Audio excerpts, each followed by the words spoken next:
Good afternoon. The Ukrainian Ambassador to Ireland has confirmed she has advised Ukrainians that the Irish government cannot guarantee accommodation to people fleeing the war. Her comments follow a cabinet decision yesterday to implement a number of changes in order to address the issues around housing refugees. The ambassador was speaking at an event at Tiglin in County Wicklow. Our reporter Laura Hogan is there. And Laura, what was the ambassador saying?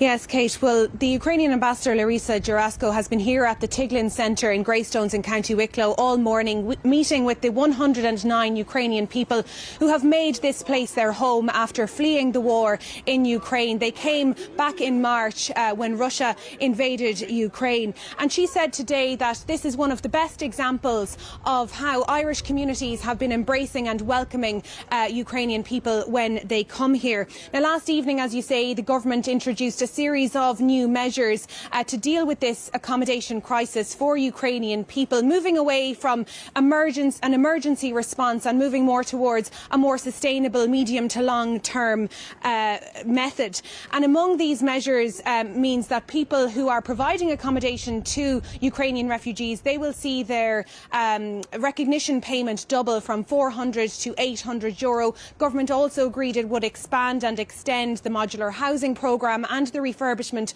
of vacant state buildings as well. But they also agreed that Ukrainian people would now have to pay for everyday expenses like their own meals out of social welfare payments that they receive here. The government stressing that despite introducing these new measures, there will still likely be further capacity issues when it comes to this crisis.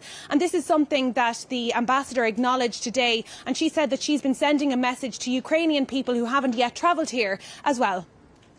And we shared on Ukrainian media and on our social media of our embassies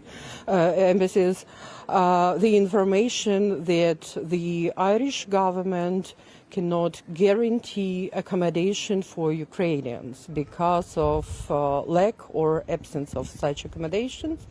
And I asked Ukrainians to plan their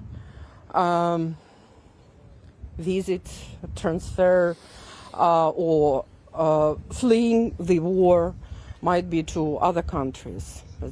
Larisa Jarasko, the Ukrainian ambassador